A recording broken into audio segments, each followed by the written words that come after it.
गाय को काट कर टुकड़े टुकड़े कर डालो, प्रसाद बनाकर गाय उसकी मांस का भोजन करो, तब खुदा खुश होगा, भगवान खुश होगा।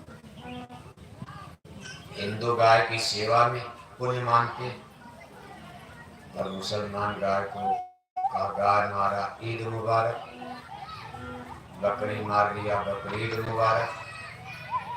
अब इनमें कौन एग्रीमेंट कराएगा, सोचा करिएगा। बल्कि ऐसा माना जाता है कि नेपाल में जितने मुसलमान भाई रहते हैं, जब ये भारत गुलाम मुसलमान नहीं आए थे, सब हिंदू ही थे। उनके बाप दादे पुरखे पूर्वज की गाय की पूजा करते थे। आज जब वो मुसलमान बन गए तो गाय को मारने लगे। अब इसमें सच्चाई क्या है, कौन सही धर्म है? वह एक छोटा सा प्रमाण इसी तरह ईसाइयों का अलग है, पंजाब के सिखों का अलग चल पड़ा, बौद्धिस्ट यानी बौद्ध लोगों का अलग चल पड़ा, जैन धर्म को मानने वालों का अलग, यहूदी धर्म मानने वालों का अलग, पारसी धर्म मानने वालों का अलग। और दुनिया में हजारों धर्म हो गए और सबके फंडामेंटल प्रिंसिपल डिफर करते, सबकी मूल सिद्धांत थ्योरी अलग अलग होती नजर आ रही, और इसी सिद्धांतों का टकराव होता।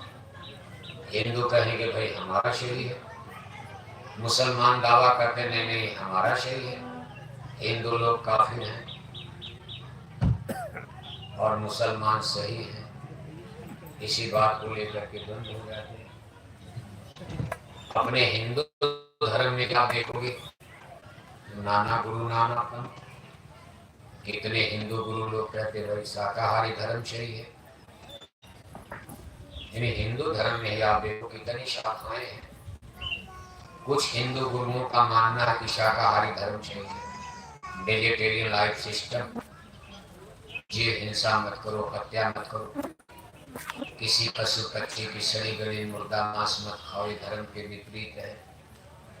वही कुछ हिंदू धर्म गुरु कहते कोई मांसाहारी धर्म सही है, जीव जीव का भोजन है, जो मन में आए खाओ, मन को रोकना। उन्होंने अलग थ्योरी बना लिया, कहा मन को रोकना नहीं चाहिए, जीव ही जीव का भोजन है। जैसे हम लोग जीव हैं, मछली है बकरी है मुर्गी, वो भी जीव हमारा भोजन। जैसे छोटी मछली बड़ी मछली को खाती है, छोटे बड़े जानवर छोटे जानवर को खाते, शेर बकरी को खाता, ऐसे उनका मानना कोई आदमी का भी भोजन जीव हो सकता, और उसमें से छांट दिया। अब आदमी जल्दी शेर मारने जाओगे आप वही को मार डालेगा, लेकिन कुछ जानवरों को आदमी ने छांट दिया, कभी कौन कौन जीव, बकरी है मुर्गी है सुअर है मछली है ये है वो है, कहा हम खा सकते। आप बताओ इन धर्म गुरुओं में टकराव नहीं होगा? बहुत से धर्म गुरु कह रहे हैं मांसाहार सही है। हिंदू धर्म की बात कर रहे हैं, और सब छोड़ो आप, क्योंकि यहाँ सब लोग हिंदू धर्म को मानने वाले हो, कोई मुसलमान ईसाई इसमें नहीं दिखाई दे रहा। और आपके मुसलमान भाई 10 बरस के पास सुनाया जाएगा, आपने सुना पाओ, जय गुरुदेव मिशन के लोग यही सुनाएंगे, आप सुनाने जाओगे झगड़ा हो जाएगा, क्योंकि आप भी गड़बड़ हो, हिंदू लोग भी गड़बड़ हो गए। एक गड़बड़ आदमी दूसरे को क्या ठीक करेगा? जो खुद ही बीमार है दूसरे को क्या दवा बताएगा? भटका हुआ आदमी दूसरे को रास्ता बताएगा। पहले अपने मुट्ठी करो, साफ करो, शुरू। आज हिंदू धर्म का खड़ा देख रहे हो, मंदिर में टन टन घंटे घंटा बजाए जा रहे, और 1-1 किलो मछली हिंदू धर्म है। क्यों कहा जाए ज्यादा हिंदू यही धर्म पसंद कर रहे हैं। शाकाहारी धर्म को मानने वाले हिंदुओं की संख्या कम, और मांसाहारी धर्म को मानने वाले हिंदुओं की संख्या ज्यादा है कि कम? अपने गांव में बताओ, छोड़ो, पूरा नवलपरासी गांव तो आप नहीं जानते होंगे, अपने गांव में बताओ। जैसे आपका गांव वैसे बगल करना, वैसे पूरा नवलपरासी, पूरा नेपाल। हमको नेपाल में देख के हिंदू लोग भैंसा भी मार डालते, भैंसा गाय को तो नहीं मारते, का गाय माता है, भैंसा मारते। घड़े का घड़ा शराब, होटल में, बार में, क्लब में बिक रहा भैंसे की मांस। मुसलमान नहीं हिंदू का भाई हमारी एक देवी है, आप पूछा क्या मारते हो आप? भाई हमारे नेपाल की एक चंडी देवी है, वो इसी से खुश होती है। इससे खुश हो, मेरी मेहनत से हम लोग मारते हैं तो प्रसाद हो गया देवी का। जिसको देवी ने छू लिया, खा लिया, वो प्रसाद हो गया था, इसको छोड़ेंगे कैसे? अब इसको हम भी प्रसाद। अब इतना बड़ा जहाँ आडम्बर, पाखंड, विश्वास जमाने को कौन समझा पाएगा बताओ आप? दुनिया चंदा मामा पर जहाज लेकर जा रही है, हेलीकॉप्टर बन गए, हवाई जहाज बन गए, इंटरनेट, कंप्यूटर, मोबाइल का जुड़ा रहा, आदमी आदि की मुट्ठी में आ गई। और आप इसीलिए धर्म को शास्त्र विज्ञान पढ़े लिखे लोग इनकार कर रहे हैं। कभी ऐसा धर्म तो हमको पीछे कर देगा। इससे अच्छा तो छोड़ करके देश को बच्चों को इंग्लिश जागृति हिस्ट्री यूनिवर्सिटी कॉलेज में भेजो, मत ऐसा धर्म करो आप। इससे अच्छा इनको इंजीनियर बना दो, डॉक्टर बना दो, सूट बूट टाई कोट पहन करके बंदूक राइफल का अंकराजी बनेंगे, डीआईजी बनेंगे, ईएसपी बनेंगे, डीएम बनेंगे, इंजीनियर बनेंगे, डॉक्टर बनेंगे, कुछ तो सभ्यता सिविलाइजेशन। ऐसा धर्म जिसमें न लोक का पता है न परलोक का पता है। जिस धर्म को मानने में दूसरे जीवों का वध हो रहा, उसकी हत्या हो गई, फिर आपका क्या भला होने वाला सोचो। कभी आप इस पर विचार करते हो? जिस धर्म ने पशु को देखते मंदिर में टन टन घंटी घंटा बजाए जा रहे, गंगा गोदावरी नहाए जा रहे, अखंड रामायण पढ़े जा रहे, हरे रामा हरे कृष्णा कीर्तन गाए जा रहे, चंदन तिलक टीका लगाए जा रहे, मुर्गी मुर्गा खाए जा रहे, 10-10 बोतल दारू शराब। ये धर्म आपको किसने बता दिया? हिंदू धर्म की सबसे ज्ञान की किताब रामायण मानी जाए आज के समय। लेकिन देश संस्कृत में हम लोग नहीं समझ पाते, लेकिन रामायण हिंदी में है, सब लोग पढ़ लेते हैं। अगर कोई बच्चा कक्षा 5 के पास कर लिया, थोड़ा काका गड़बड़ जाए, बड़े आराम से रामायण को पढ़ लेगा। लेकिन संस्कृत में लिखा वेद और भागवत महाभारत ये किताबें कठिन है। आज जो धर्म हिंदू लोग करते, रामायण में तो ऐसा नहीं है। रामायण का धर्म तो शाकाहारी धर्म है। रामायण में जिस धर्म की बात कही गई वो धर्म भगवान राम का माना जाता है। भगवान राम उसी धर्म पर चले हैं, दुनिया को चलाए हैं, और जो धर्म पर नहीं चला उसका उन्होंने काउंटर किया है। जैसे रावण नहीं चले, रावण को मारा, सारी लंका को नाश कर दिया, क्योंकि भगवान राम का धर्म शाकाहारी और रावण का धर्म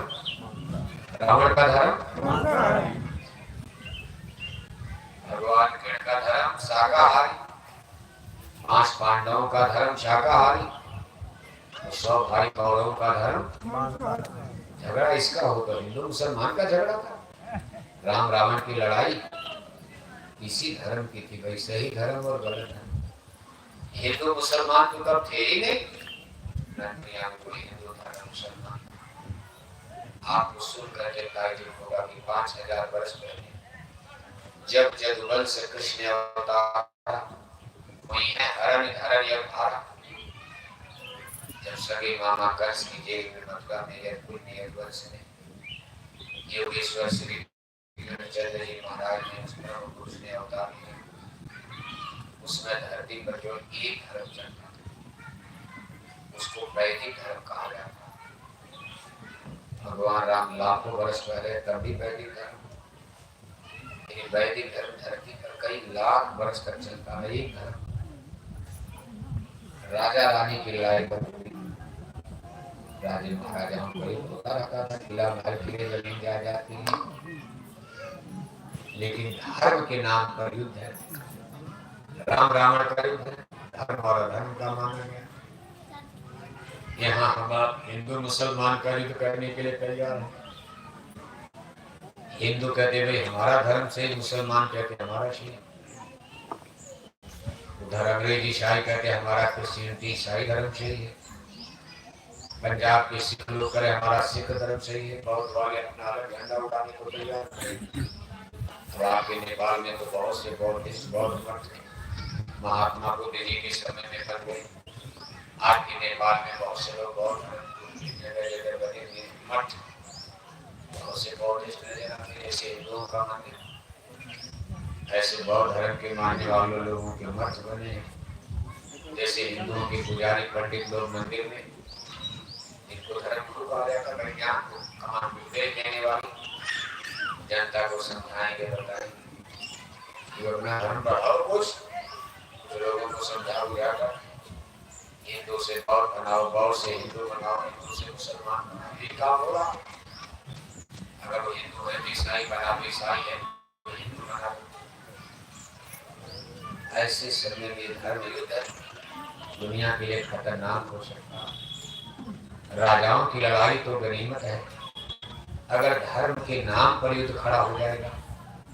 और अब स्थिति दुनिया कैसी बनी देख करके डर लग रहा, कहीं धर्म के नाम पर भी युद्ध न खड़ा हो जाए। विश्व युद्ध WW3 तीसरा विश्व युद्ध, 2 विश्व युद्ध दुनिया में हो चुका। एक पहला विश्व WW1 जिसको कहते हैं पहला विश्व युद्ध, 1914 से लेकर 1919 तक यूरोप में लड़ा गया। जहां से अंग्रेज आकर भारत पर राज करे, तब भारत गुलाम था।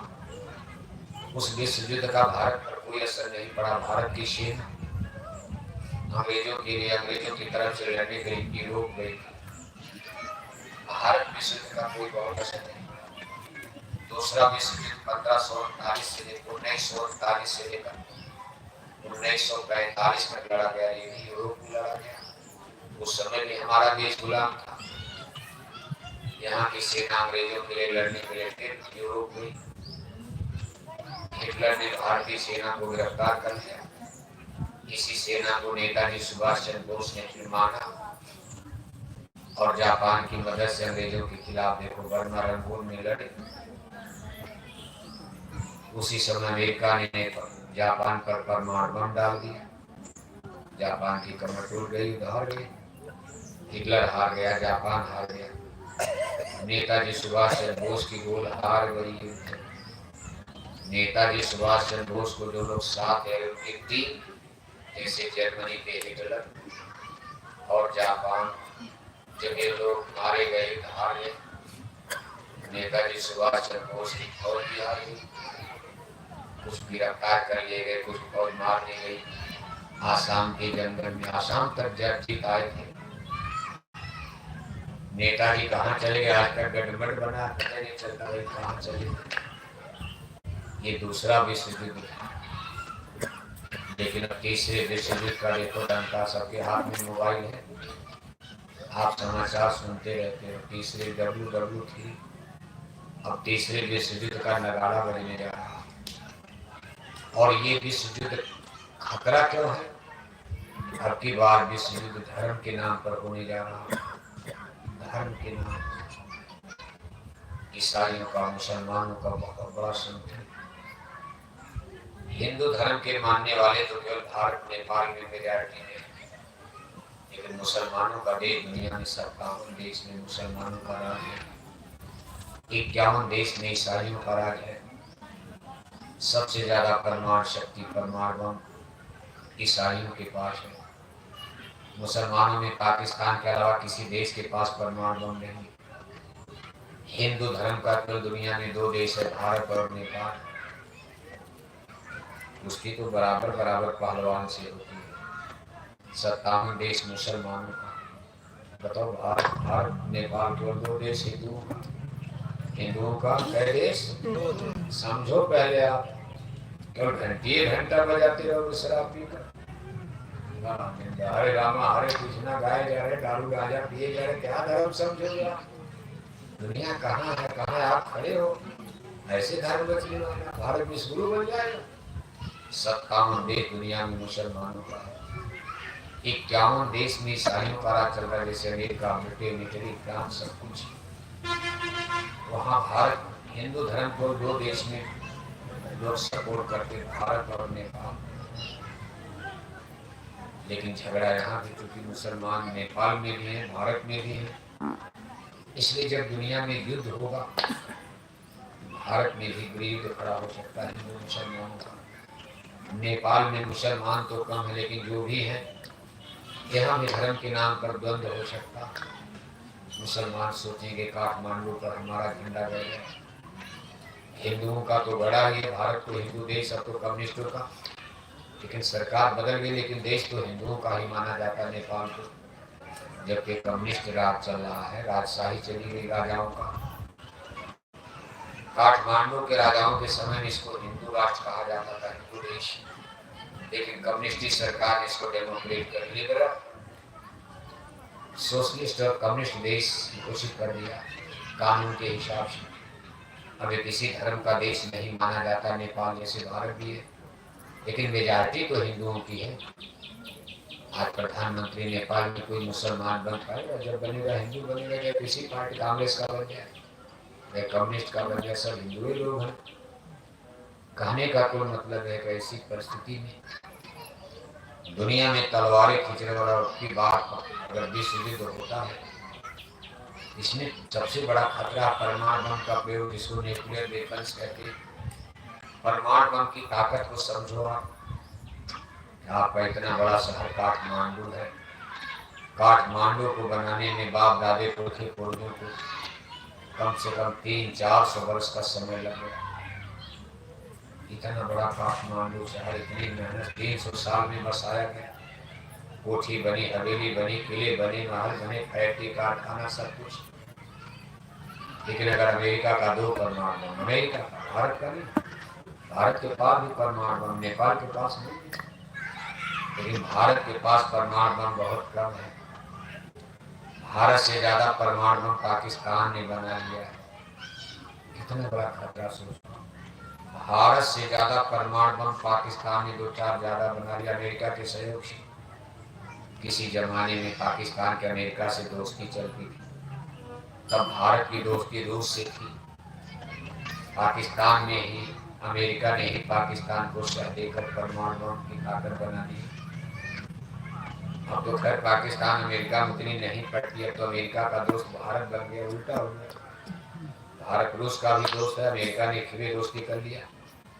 लेकिन नेपाल के पास परमाणु बम नहीं है। भारत इधर आपके पड़ोस में चीन के पास, भारत से बहुत ज्यादा परमाणु बम है चीन के पास, और उससे कई गुना ज्यादा रूस के पास परमाणु बम है। कुल मिलाकर के परमाणु बम अगर छूटेंगे संसार में आग लग जाएगी, राख बनेगी महानगर तक। एटम के अंगारुषि, पत्ता पत्ता झुलस जाएगा। विश्व युद्ध टंकारुषि, मानव की क्या पेश चलेगी। अंबर तक फट जाएगा, ये धरती का सारा नगर लाशों से पड़ जाएगा।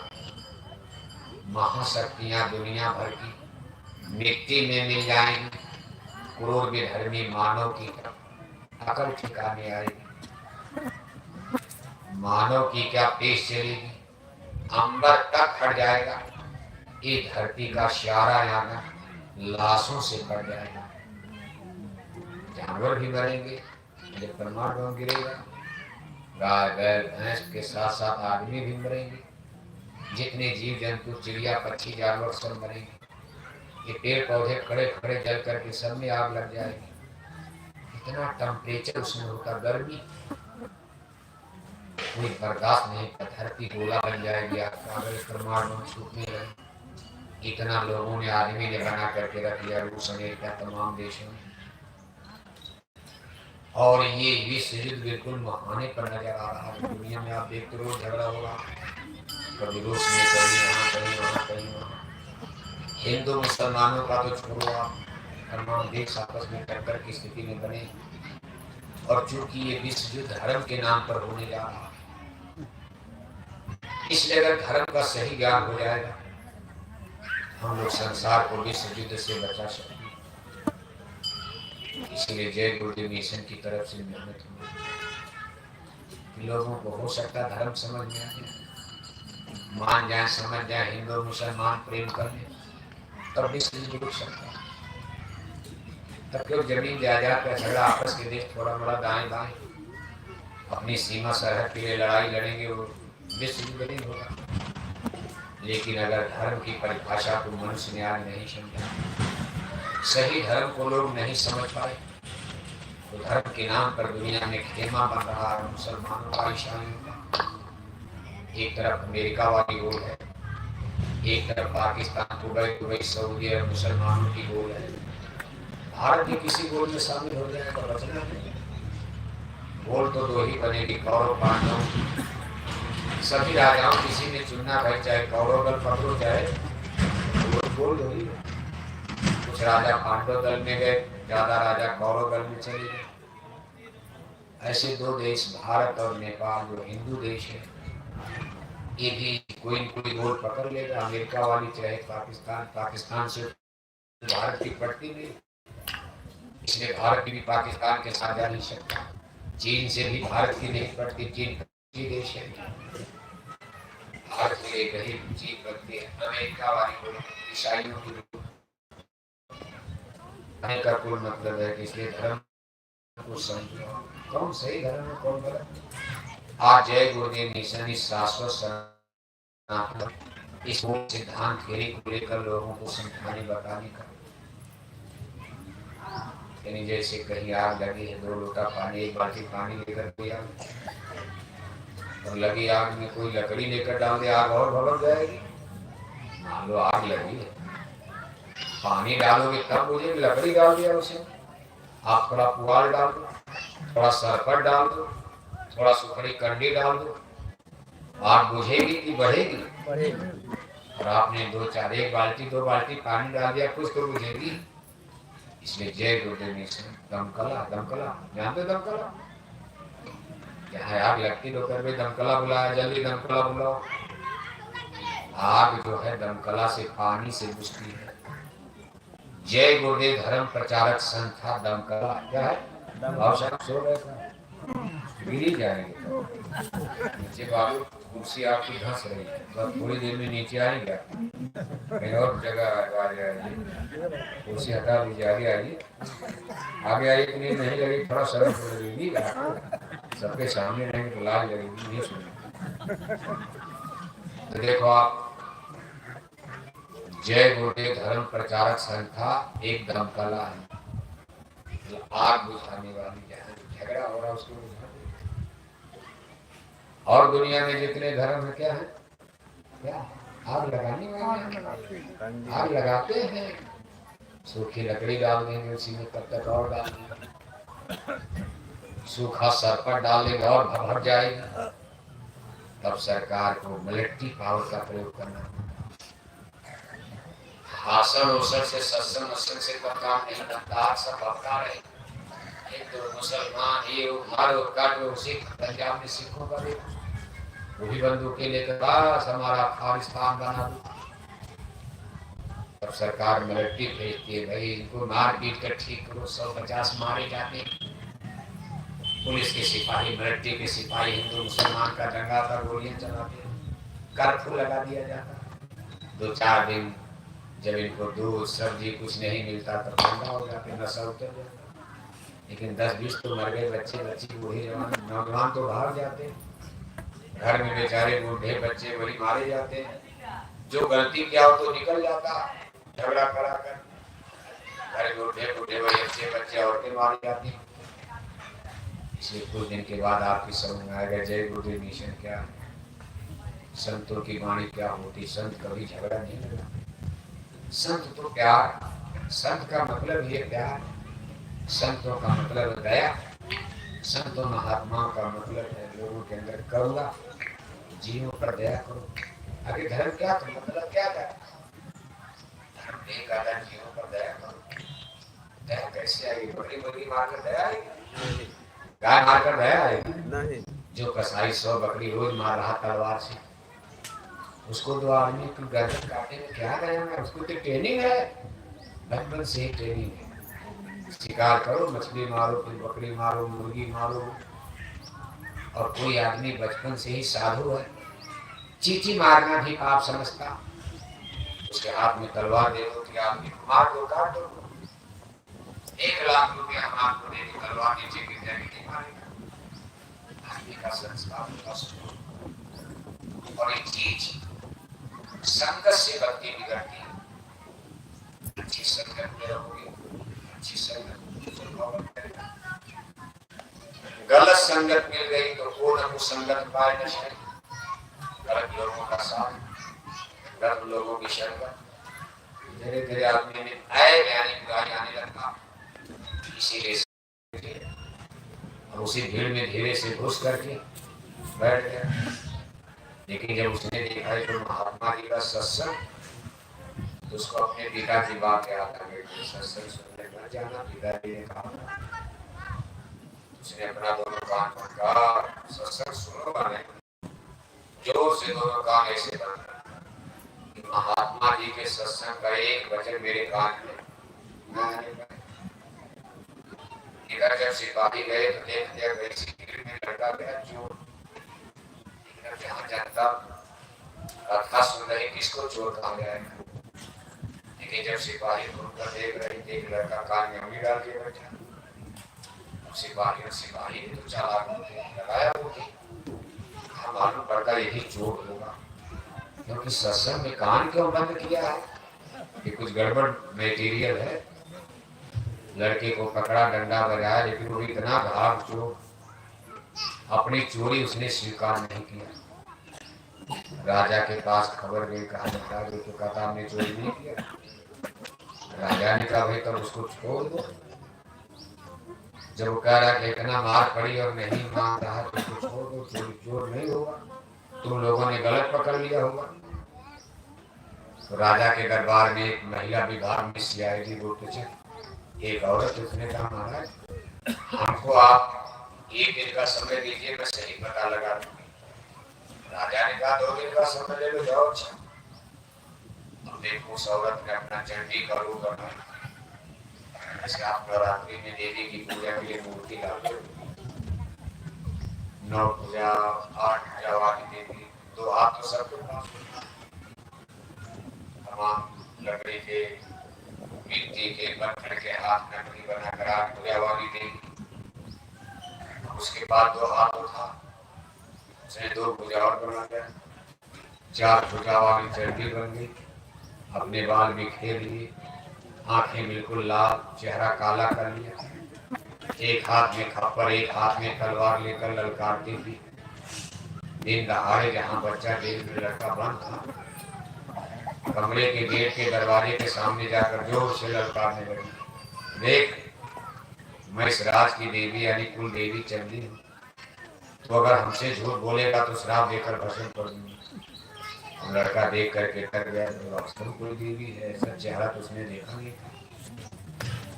अब लड़का ने सोचा आ तो सही बताना पड़ेगा, नहीं तो देवी माता हमको भस्म कर देगी श्राप देकर। तब तक उसकी दृष्टि देवी की परछाई पर पड़ गई। अब देखो जब लड़का सत्संग में बैठा, कान बंद करने के पहले महात्मा जी का एक लाइन का सत्संग लड़के के कान में पड़ गया। उसमें महात्मा जी अंडी लोक के बारे में, लिंग शरीर में जो देवी देवता रहते, भूत प्रेत बैताल पिशाच, उनकी शरीर 17 तत्वों की होती है। 10 इंद्रियां, 5 ज्ञानेंद्रियां, 5 कर्म इंद्रियां, चतुषंतःकरण मन बुद्धि चित्त अहंकार, 3 गुण सत्वगुण रजोगुण तमोगुण। जैसे हम लोगों का स्थूल सृष्टि है, यहाँ हम लोगों की शरीर 5 तत्वों की बनी है। मानव शरीर, क्षेत्र जल पावर गगन समीरा, जल पृथ्वी अग्नि वायु आकाश। ऐसे देवी देवताओं की शरीर 17 तत्वों की। हमारी आपकी शरीर पारदर्शी नहीं है। जैसे आप जब चलते हो, सूरज की किरणें पड़ रही हैं, विपरीत दिशा में आपकी परछाई बनती, लेकिन देवी देवताओं की सूक्ष्म शरीर वो पारदर्शी होती। कोई भी लाइट रोशनी प्रकाश आ रहा है तो प्रकाश की किरणें उनके शरीर को छेद कर उस पार चली जाती हैं, इसलिए उनकी परछाई नहीं बनती। यही बात महात्मा जी वहां सत्संग में समझा रहे थे कि देवी देवता भूत प्रेत पैताल पिशाच इनकी शरीर सूक्ष्म शरीर लिंग शरीर होती, इसलिए इसकी परछाई नहीं बनती। लड़का देख रहा है भाई ये देवी की तो परछाई है, बस लड़का इतना तो समझ गया गुरु जी तो झूठ बोलेंगे नहीं, अगर परछाई है कि कोई आदमी है, देवी नहीं है, नकली है। शायद हमको धोखा देने के लिए राजा ने भेजा होगा, नकली देवी बनी है हमारा भेद जानने के लिए। लड़के ने तुरंत झूठ बोला, कहा नकली देवी से झूठ बोलने में क्या भस्म करेंगे, जब ये आदमी है नकली देवी है तो इनका श्राप तो हमको लगेगा, ये हमको नहीं भस्म कर पाएंगे। और ऐसे नकली देवी से झूठ बोलने में क्या डर है, झूठ बोल दिया, कहा मैंने कभी चोरी नहीं किया, जाओ राजा से कह देना। बात बात पर हाँ महाराज बात बिल्कुल करके इतना डरवाने के बाद भी अगर वो चोर होता तो हमसे झूठ न बोलता। राजा ने कहा तब जेल से छोड़ दो। लड़का जेल से छूट गया, घर की तरफ चला तो रास्ते में उस महात्मा का पहाड़ी पर आश्रम। लड़का सोच रहा भाई जिस महात्मा जी का एक लाइन का सत्संग सुनने आज मेरा इतना बड़ा भला हो गया, नहीं तो मैं जेल में सड़ जाता, राजा हमको फांसी पर चढ़ा देते। घर जाने के पहले चलो उस महात्मा जी का गुरु जी का दर्शन किया जाए। लड़का वहां पहुंचा और पूरी बात बताया महात्मा वे आपके सत्संग में ऐसे ऐसे पहुंच गया, मेरा इतना बड़ा लाभ। महात्मा जी हंसने लगे, उन्होंने कहा देख बच्चा, महात्माओं के सत्संग में उनके एक वचन उसकी कीमत करोड़ों करोड़ों का मोल होता है। इतनी कीमती सत्संग का वचन कहा, बड़े भाग पाए सत्संग का। एक लाइन तूने सत्संग सुना, आज तेरा जीवन इतना बड़ा बदल बच गया। अगर तू मेरा पूरा सत्संग सुनेगा तब तुमको कितना लाभ मिलेगा।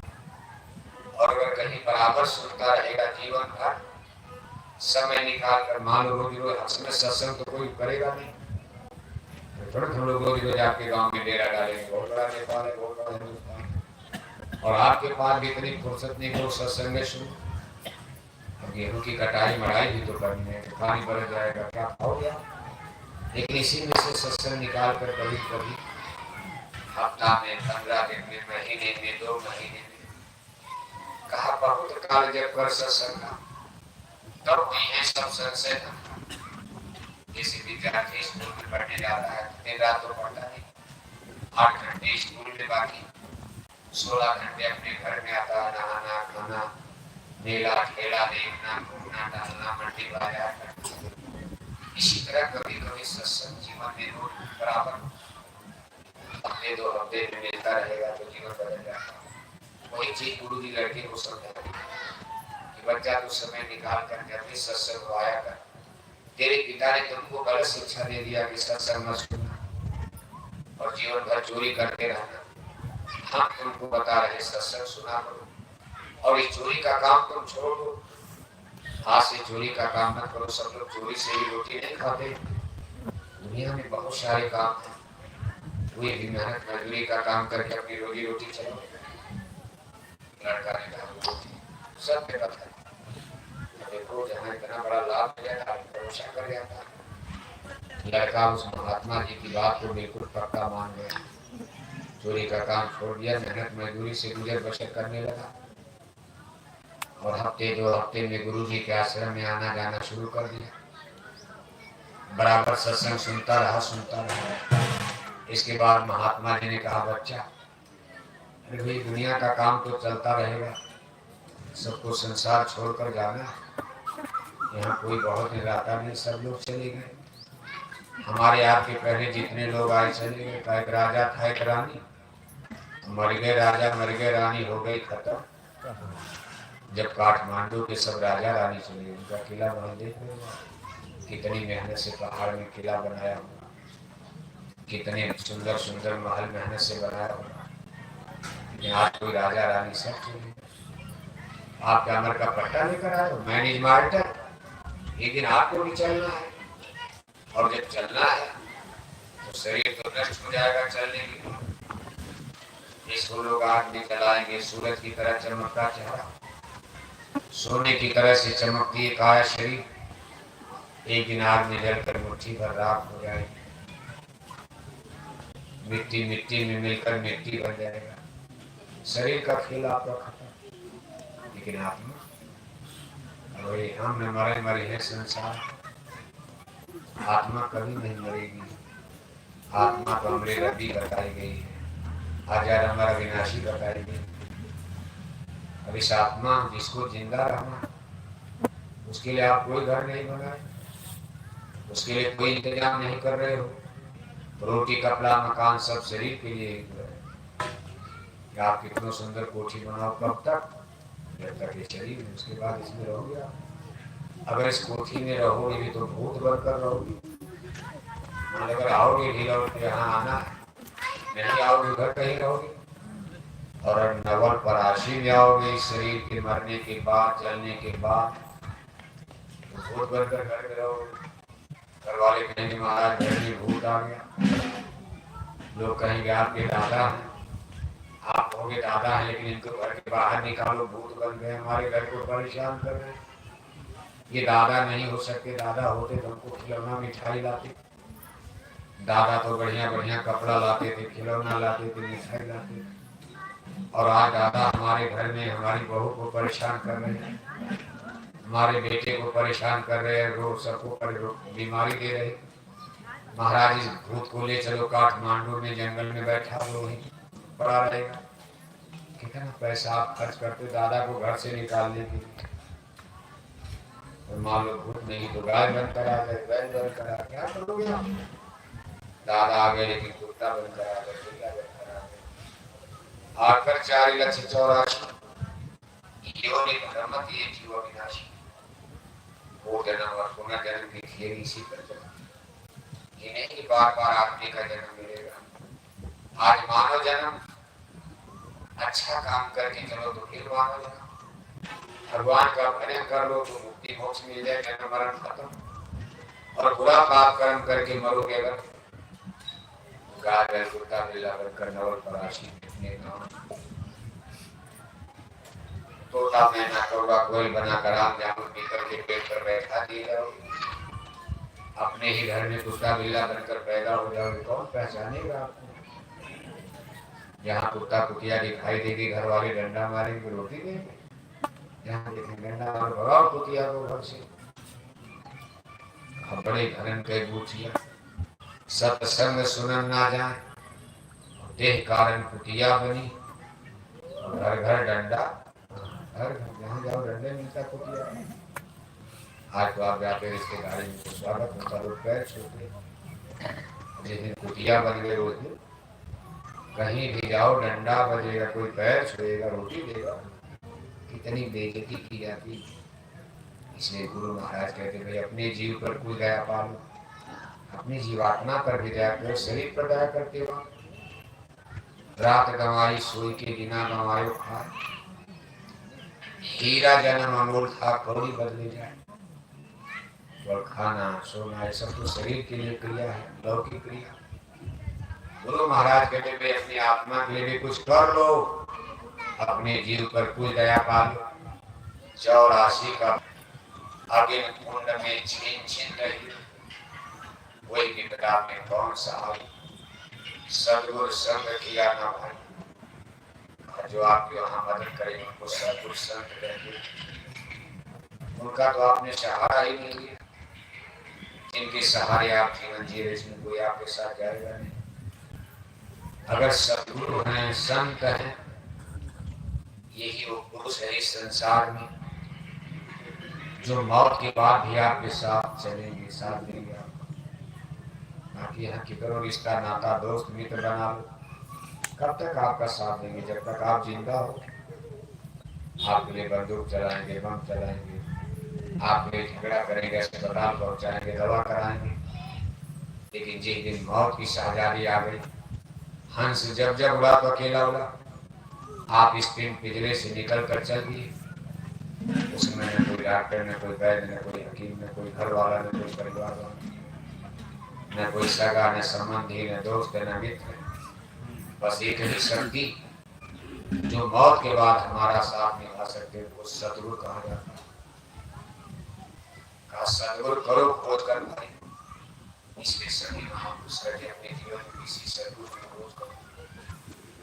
पूजा करो, आप कुछ कर रहे हो, लेकिन ये पूजा है, ये जो धर्म कर्म आप करते हो, जैसे आप रामायण पढ़ते हो, गोस्वामी महाराज ने रामायण में सबकी वंदना किया।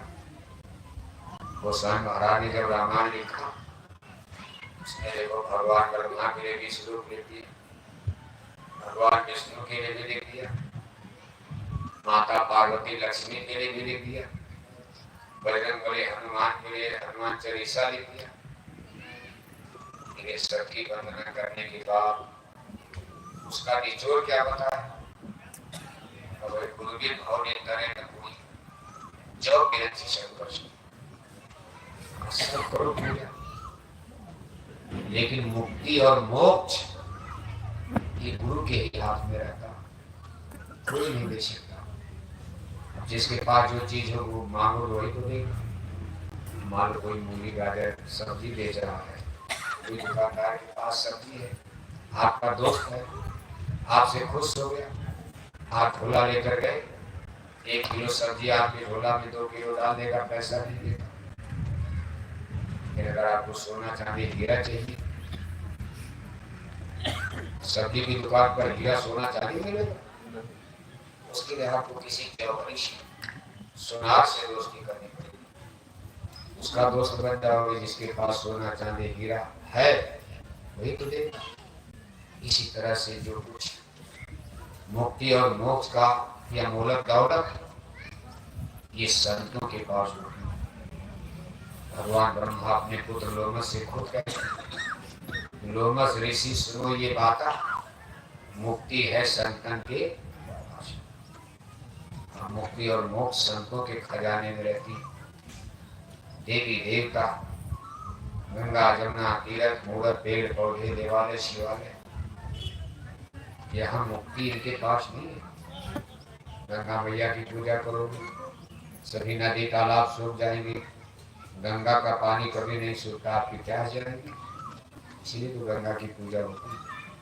जब बिजली नहीं थी, मशीनें नहीं थी,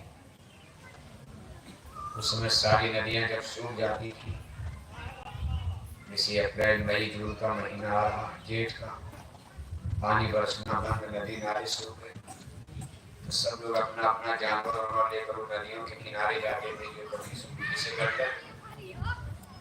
आपके नेपाल में तमाम नदियां नहीं सूखती, उनके किनारे लोग हो जाते थे। इसके बाद जब बरसात का समय आता था, नदियों में बाढ़ आती थी, हर जगह पानी बरस रहा, तो अपना जानवर और लेकर लोग मैदान में चले, जहाँ पानी नहीं। जाड़ आती थी, दूर हट जाते थे। लेकिन जेठ के महीने में लोग नदियों के किनारे, इसको कबीला व्यवस्था कहा जाता, पहले जमाने की बात है।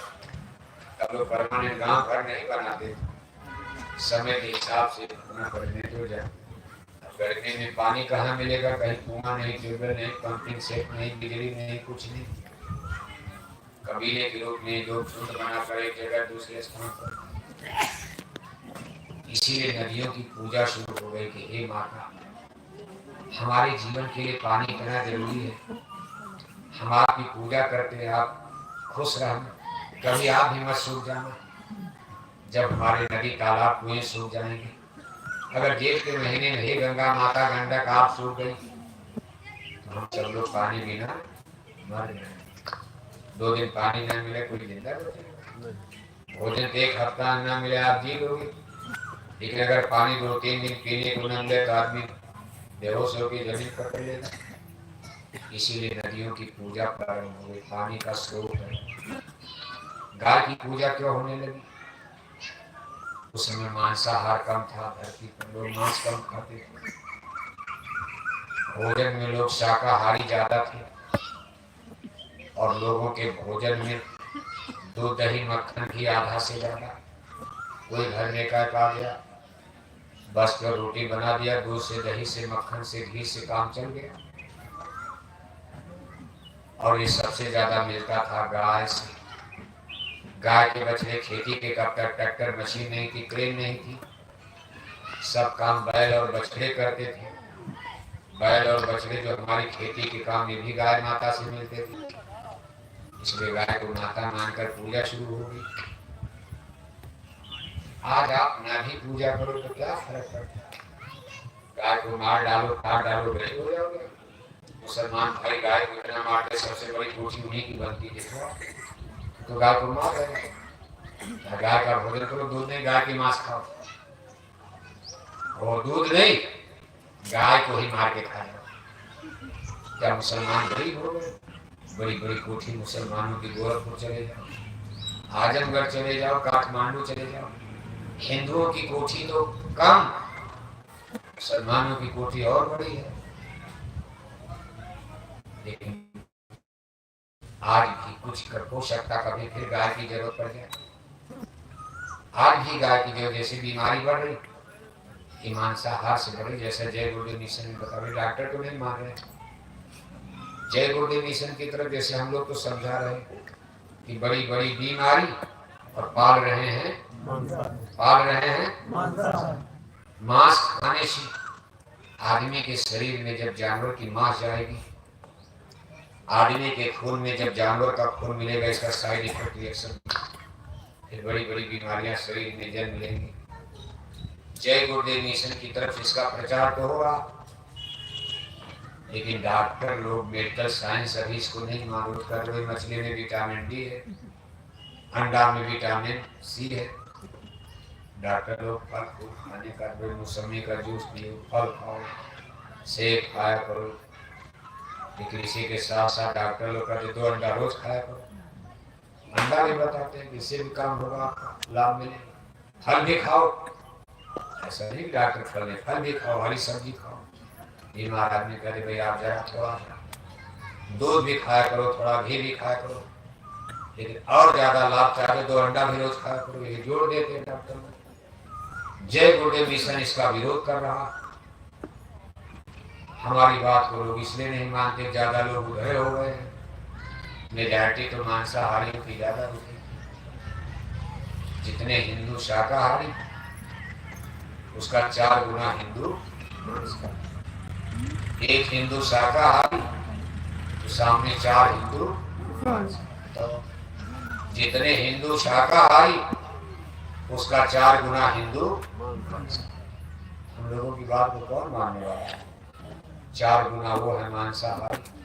मंदिर में टन टन घंटी घंटा बजाए जा रहे, और 1 किलो मछली, इनकी संख्या तो ज्यादा हो गई। और घंटा बजा करके दूध दही खाने वालों की संख्या। घंटा बजाना बुरा नहीं, घंटा बजाओ, मंदिर में कौन मना करता? भगवान राम का मंदिर गांव गांव में बनाओ, कोई मनाही नहीं। लेकिन भगवान राम के मंदिर में आप मांस खाकर, मछली खाकर घंटा बजाओगे, इसका विरोध है। इससे भगवान खुश नहीं हो सकते। भगवान राम ने कभी मांस खाया था? नहीं। भगवान जोगेश्वर श्री कृष्ण जी महाराज मांस खाते थे? नहीं। रामायण, गीता, वेद, भागवत में कहीं मांस खाना लिखा है? नहीं करते लोग, यहाँ तो कह ही देंगे नहीं नहीं। हम कहेगा भगवान राम मांस खाते थे? मांस खाने वाले से भी पूछो आप आप मांस खाते हो, मछली खाते हो? क्या भगवान राम मछली खाते थे? वो भी कहेगा नहीं। कौन कहेगा नहीं? हाँ। शराब पीने वाले से पूछो भगवान राम दारू पीते थे? भाई नाराज हो जाए, भगवान राम दारू पिए? जब भगवान राम ने अपनी दारू क्यों पीते हो? जय श्री राम बोलते, दारू पीते। दिन भर राम राम राम राम राम राम, शाम को लिया जो सब राम टनाटन हो गए। ये तो भगवान राम के धर्म का अपमान हो गया। इसीलिए धर्म हमारे आपके लिए लाभकारी नहीं होगा।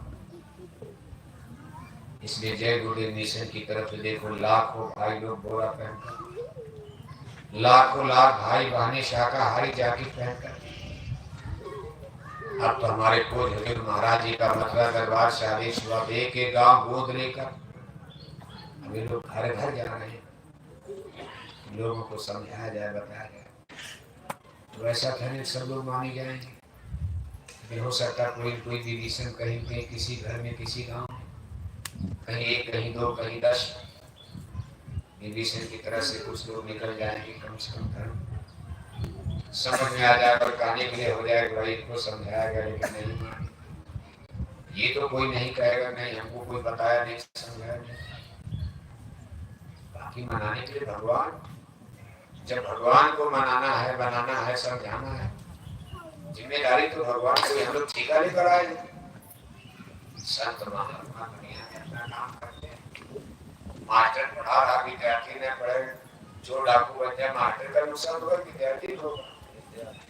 मास्टर से क्या उसकी तनख्वाह मिलने देगा, उसका तो काम हो जाए, बस ईमानदारी से पढ़ाते रहो, पढ़ाते रहो। उसके पढ़ाई बहुत से विद्यार्थी मास्टर बन गए, कलेक्टर बन गए, बहुत से फेल हो जाएंगे तो मास्टर क्या करेगा? जो पढ़ेगा पास, नहीं पढ़ेगा। ऐसे भगवान की दुनिया ये चलता रहता, समझाने वाले आते रहते, सत्संग होता रहता। बाकी तो सब भगवान के ऊपर करे करामे भंजे सोई, उमा रामगढ़ लखन कोई नहीं कोई मानेगा।